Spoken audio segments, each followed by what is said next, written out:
start by cutting out some shapes in the size of your nails. You want to make these as kind of rough as possible. That's the point of it. So they don't need to fit that well. Use the curve of the bottle to fit with the curve of your nail, and if you have to, bend them in place. Then what you're going to do is go ahead and glue them on using the glue stick and some spirit gum remover. Here you'll see me do, I believe, one nail, but I end up off camera doing all 4 nails with the exception of my thumb. So do it as you see fit.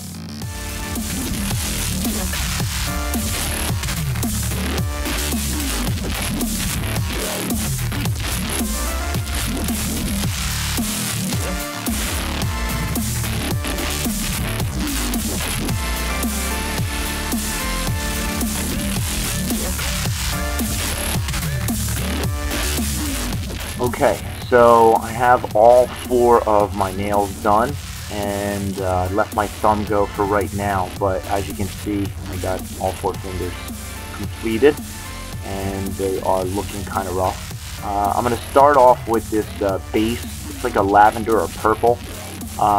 Mixing with your own skin tone, it looks really good as far as like a rotten flesh or, you know, just a horror effect in itself.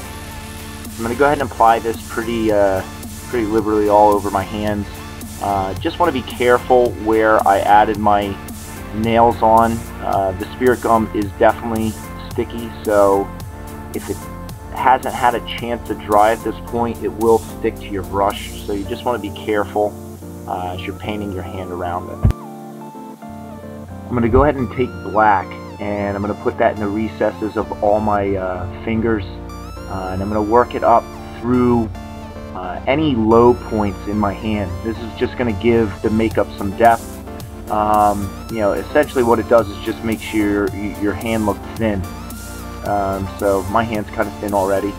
But in either case, now what I'm doing is going to add the white or gray highlights back to anywhere on my hand that I wanted to highlight. In this case, I did any raised points, so I did all my veins, my knuckles.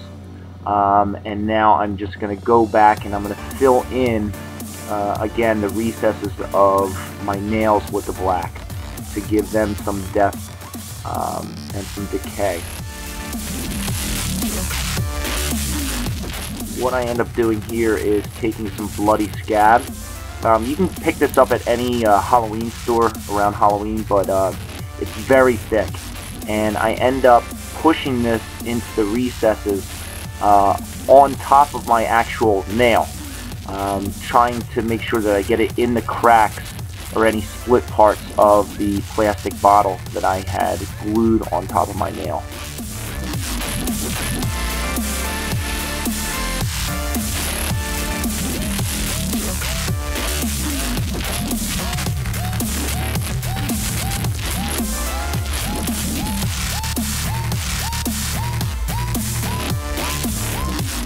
Next, what I'm going to do is I'm going to go back with this red. It's like a deep red, and I'm going to go ahead and fill in some areas that I want a little darker. In this case, I'm going to do anywhere that would be, you know, recessed on my hand, again in the cracks, you know, on each side of my joints and the bones in the hand. Basically, just give it more depth.